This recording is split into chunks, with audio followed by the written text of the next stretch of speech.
All right, we're in the war room, getting ready to do battle against Widener, Chester, Pennsylvania, this coming Well, it's Saturday. really not a war, it's a football game, Rob. It's war to me.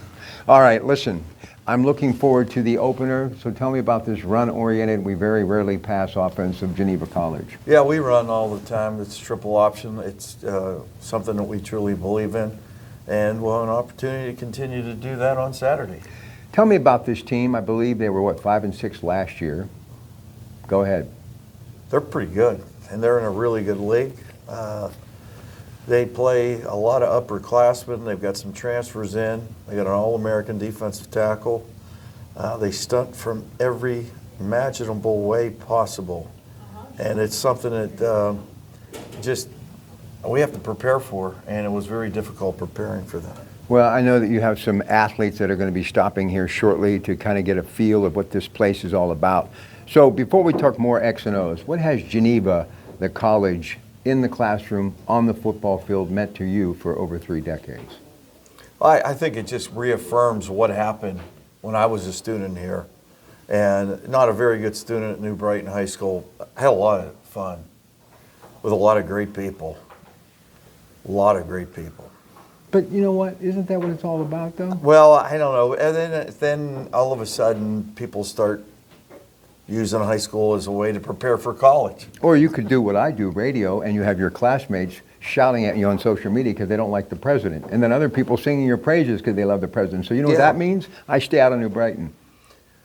They love you.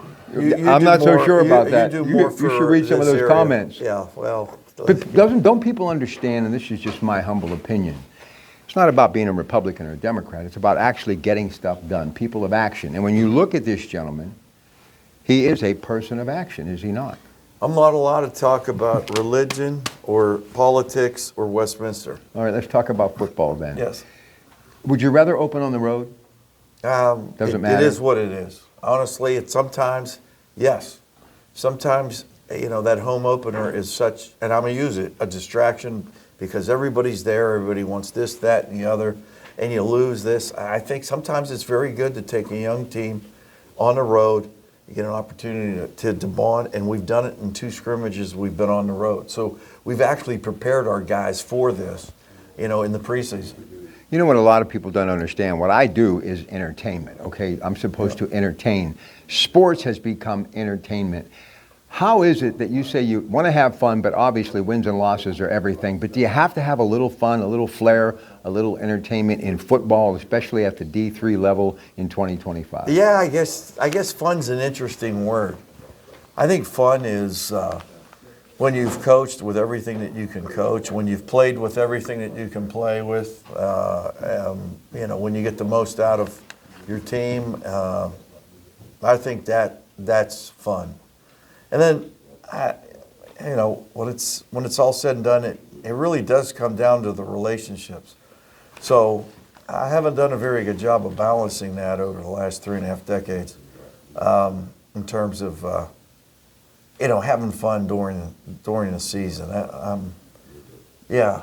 I know what you mean. You want to get out to... I'm a little too intense, and it needs... Dial down a little bit. Yeah, it needs to. Maybe I'm going to learn that in the next 10 years of Well, coaching. That's why I come and visit you. Yes, this is... Better than paying a therapist. Better than paying a therapist, yes. And we help each other. Yeah. Hey, New Brighton, speaking of New Brighton, they got the car cruise this week. Big deal. Yeah, I'm not going to be here Saturday. I wish I was. I would love to come down. Well, I was thinking about this coming over. You've been here so long. What was the first car that you actually drove into this place as a head coach? You remember what it was? Oh, it was a Chevy Corsica. They had taken away my company car when I left the Fortune 100 company. So I went up to Kelly's in Butler, and they hooked me up with this Chevy Corsica, and put over 60,000 miles a year on it, recruiting, and we blew the engine up. And Mike made it right. He's a great guy, Mike Kelly. I know you've had him on. I know him. And what an incredible man. And then we started getting recruiting cars, which really helped. But the very first car that I had to drive was a 1964 Nova 2. And it was given to me by my aunt and uncle. Is that when you were playing here? No, that was at New Brighton. It was called the Blue Bomb. It was a very old car. Mm-hmm. and then I found a Dodge Charger that I thought was pretty nice. Wasn't the one like the muscle cars. It was the one that was like, Dodge decided to make the Charger into a family sedan. With a push button. Well, I don't know if it had push buttons. No, and I had to put the H-rack on the floor, so it didn't even have that, yeah. Mine was a Ford Fairlane 62 that I called Smoke and Joe because I had to carry a case of oil in the back just to keep it going. All right, now. A 62. A 62. Well, I bought it off my 64. uncle just for inspection, $80. I was embarrassed to drive that car, but you know what? It was a car, so what? And then I got the when I had the Dodge, when I had the Charger, I thought I was something. Then working for that guy from Wampum, Joe Ciro, you'll love this. I go from literally famine to feast. I'm a maitre d' at Ciro's. I drive out of Bob Williams here in downtown with a Lincoln Town Car at 19 years old. You had a Lincoln Town Car? In 1976. Bob Williams was a friend of my dad. He was a friend for everybody. He was such a great man. Then I got into radio and I had to give it up because I couldn't afford the gas. Yeah, well. So it is what it is. It's a journey. Yeah, so you're talking about the car cruise, and you're going to have fun. I'm talking about I'm working. Cruising out the. Oh, you don't think taking 100 guys out to Chester, Pennsylvania to play game against Wider? I have no idea what they're going to line up in. Is this the first time you've ever played them? Yes, for first time. That's Aren't you the athletic director? No, I'm not. Van. That's Van, yeah. He put him on the schedule. schedule. No, he didn't. I'm not going to blame that on him. I put the whole schedule together. If you don't like the schedule, blame you. Blame me. So what can we expect with this football team? We know who you are. I wish I knew. I mean, if but I knew what to expect, I wouldn't have so much anxiety. There's a little green. Let's talk about your defense. Forget about the offense for a minute. Yeah. They're green. So how do you really kind of maneuver with such a young, inexperienced defense on the road, Chester, Pennsylvania, against a very formidable opponent? Mine thought process. I think we brought some players in on the defensive side. I think our guys on the defensive side do have experience. We were able to address some positions of need on defense. I feel like those guys are going to play well. I think offensively going to play well. Now, we've modified some things, all right, since we were in the triple option. So I'm looking forward to see what that looks like come Saturday. Even though I came clean on that one. You did. I have to soften you up before I land the big body shot because you got to work with Gino. I know you want to really hit me with. No. You do. You want to hit me with the. We're not. You want the jab 2 times and then you want to go to the body shot. No. I'm going to hook off the jab. Okay, go ahead. All right, listen, because that leaves the right for the follow through. But anyway, honestly, I know we're not going to get into this. Hey, when I get older, can you teach me how to really box? Sure, come over sometime. Okay. But anyway, when I do these shows with you, it is kind of tough because I know this is the final curtain for you, but you're also thinking. I'm not dying. No, I know. The final curtain. That's I know. What does that but mean? What you do this year is really going to lay the groundwork for the future. This is very important, not just for the present, but it really is for whoever the coach is in the future of Geneva football. This year has to be good. One game, I know, this but football the big team picture, prepared. I can't look at the big picture. I have to focus on this game, and our players are going to focus on this game. And I've got about 35 guys coming into this conference room to go through a special teams meeting that I'm in charge of to make sure they're going to know how to line up properly. Now, if that isn't stress, dealing with 18 to 22-year-olds, I have no idea what it is. But this is how I get you to answer. But you know what? I signed up for this. What I was trying to ask you. Yeah. You care about the future of Geneva football. Yeah, not just especially this year. Saturday. Right. Yeah, the future of Geneva football is Saturday. How crucial is this whole special teams thing at any level? The great teams do special teams. The great teams do special teams. You know, I'm a firm believer. You know, you got Aaron Rodgers getting ready with the Steelers to take on the Jets. I'm a firm believer in that first game.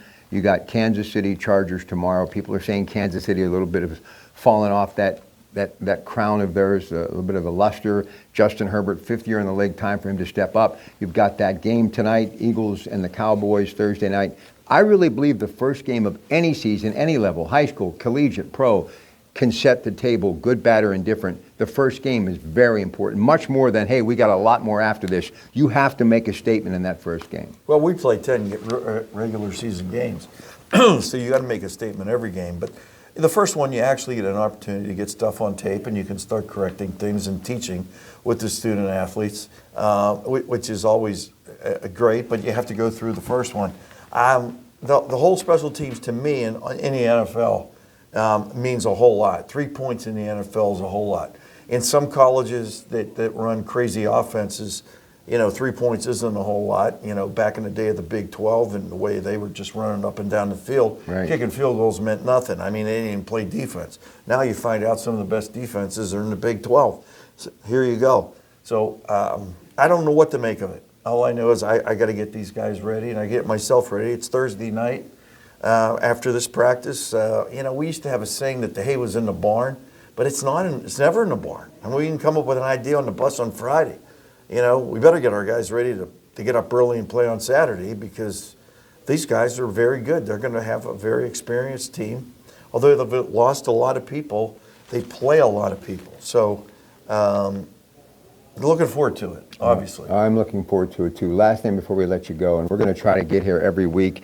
I need it. Not to say it's going to be exact same time, but we're going to try to do this for you as we work our way through this season. But the thing that I think people need to understand, there's a lot of preparation that goes into this 60 minutes of football. And I try to reiterate that every single year that I do these shows and have been for 40 plus years. I come here every week and it still is mind-boggling the preparation that goes into 60 minutes of football. I don't think you can actually discuss it with people who haven't been through the process. Like, we literally spend hours upon hours in planning practice. Mm-hmm. And game preparation, today was just a combination of accumulation, a combination, a concoction of what we practiced all week. Hey, how about what we have on KDK tomorrow and Saturday? Tomorrow, Avonworth and Aliquippa. Right. And then Central Catholic and Woodland Hills in Canton on Saturday. Yeah, and I'll be in Chester. Remember we used to do games? Yeah, I remember when we used to do games. Boy, those were great. All right, just sit still. I'm trying. It's kind of like Jake LaMotta, Raging Bull. We can't wait to get off the stool.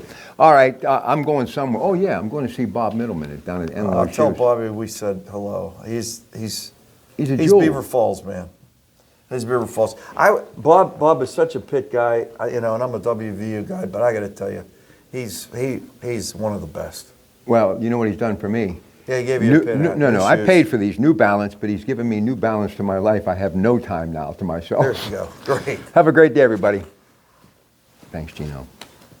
No.